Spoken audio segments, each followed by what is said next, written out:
Melanoma accounts for just a fraction of skin cancer cases, but it is often the fatal cancer and is the leading cause of cancer deaths among women in their late 20s. Once it spreads, there are few treatment options, but now there's hope. Melanoma vaccines being tested at Stanford. Carolyn Johnson has tonight's Assignment 7 report. And any other symptoms? Headaches? Louise Copeland has stage 4 melanoma, skin cancer that spread to her lymph nodes and lungs. Her diagnosis came last spring. By the fall, she was part of a clinical trial at Stanford Cancer Center taking a melanoma vaccine. I figured, well, what the heck? Might as well do it. I didn't really want chemo, no. Once it spreads from the skin and either gets to the lymph nodes or even beyond the lymph nodes, it's a bad disease. It's not a disease that we have good treatments for.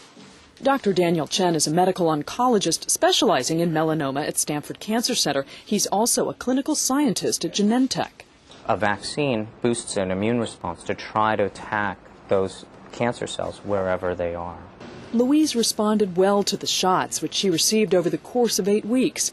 The normally fast-growing and aggressive disease stopped spreading.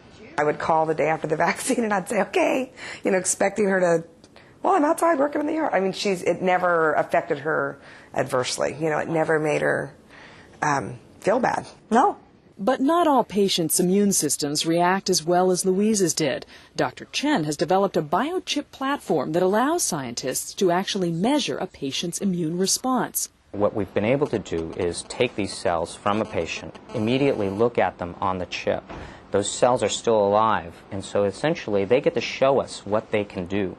The top and bottom row here are from 2 different patients. Both have immune cells that recognize melanoma, but only one shows an active response. The red blotches are T cells fighting the cancer. For us to really succeed here, we need to understand why some patients have good responses. Brad McMillan is one of those patients who had an incredible response to the immunotherapy. His battle against melanoma began in 2001 with a strange spot on his foot. When I first saw it, I neglected it for many months. It was a dark spot on the heel of my foot, and I thought it was actually a blood blister. He had surgery and interferon treatment, but the cancer recurred 15 months later. At that point, I had really no treatment options. My only option was to have the surgery and hope it didn't come back yet again. So my only option really was to seek out experimental treatments. Brad had perhaps one of the most exciting responses to immunotherapy that certainly I have ever seen. Brad thought he had beaten it. He was cancer-free for several years, but just last month a scan revealed the melanoma was back in one of his lymph nodes. Even though the vaccine didn't necessarily cure me, it certainly slowed it down and kept me disease-free for 3.5 years, which in itself is very impressive. He's in the process now of searching for another clinical trial with an immunotherapy focus.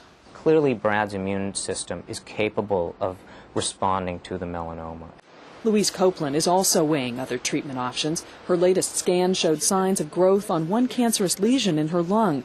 Still, the vaccine therapy served her well. She had nearly a year without her disease progressing. Without the vaccine, her cancer would have likely spread within 2 months. For Dr. Chen, it's about bridging science with patient care and giving his patients the very best shot at beating this deadly disease. At Stanford, Carolyn Johnson, Assignment 7.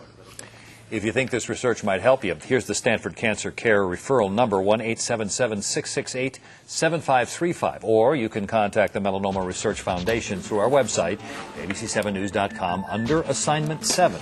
Okay, let's check